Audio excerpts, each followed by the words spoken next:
Jomatha Productions, Nazareth, proudly present a short story. If you liked this video, make sure to subscribe for more. Mouse Menace, a short story written by J.M. Thomas, Nazareth. Boarding Sethu Express, at Tambaram railway station, I browsed for my berth. An old lady, somewhat bulky, had already occupied my seat, meant for a lower berth. When I demanded my seat, she politely requested me to spare the lower berth. Because of obesity, she might not be able to use her middle berth. Taking pity on her, I did accept in exchange for her middle berth. Profusely, she thanked me. There were other passengers of different ages, all belonging to two different family groups. There were 8 passengers in the cabin.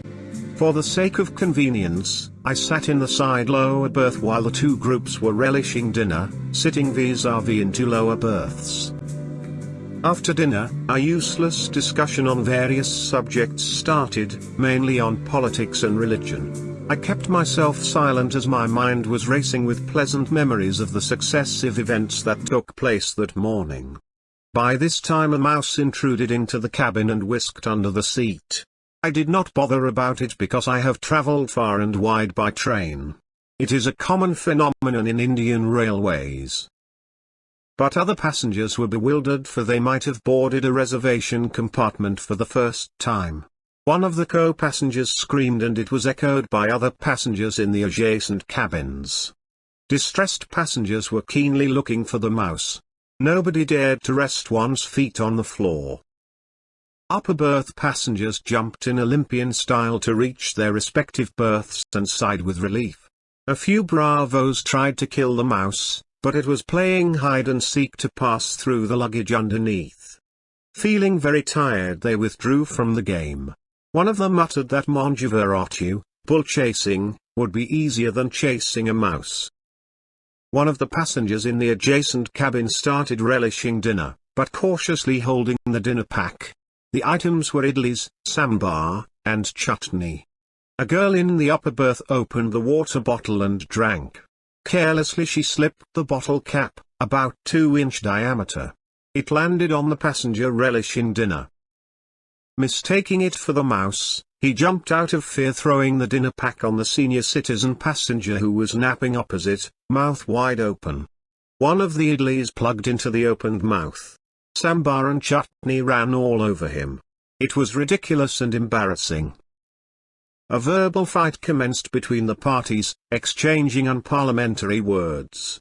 Even though men stopped, women continued until exhausting energy. Each party was threatened with dire consequences. Co-passengers tried to reconcile them, but in vain. Finally, the police officer came with his subordinates. After consulting the train conductor, the two parties were accommodated elsewhere separately. Vacant seats were occupied by other descent passengers. The hullabaloo was over, leaving the whole compartment in silence. Lights were turned off and night lamps were glowing faintly. While all the passengers were fast asleep, a boy in the upper berth was watching a film on his laptop. To mess up the situation, the eluded mouse climbed up the berth where the boy was watching the picture. Erroneously, the mouse entered the tight-fit t-shirt of the boy. Disturbed by the unexpected tickling, in a reflex action, he wriggled on the berth, tossing the laptop. Hitting and damaging the ceiling fan, the laptop crashed down and broke to pieces. Playing descending musical notes, the fan stopped. Astonished passengers woke up, not knowing what had happened. The boy too was in bewilderment.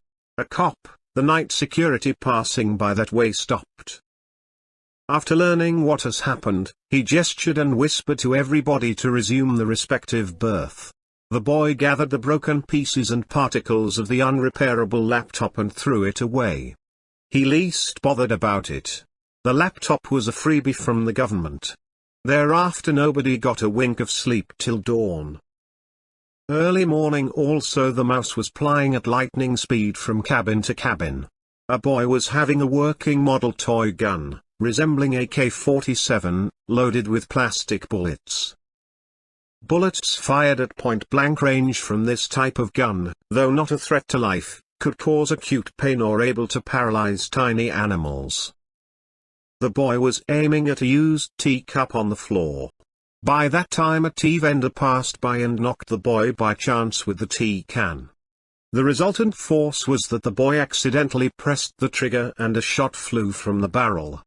Coincidentally, it targeted the mouse trying to cross from one side to the other. The blow was strong enough that the mouse was disabled. One of the passengers killed the mouse with his slipper and threw it away. There was a sigh of relief from everybody. Luckily there was no religious fascist to protest against the killing of mice. Thanks for watching. If you liked this video, make sure to subscribe for more.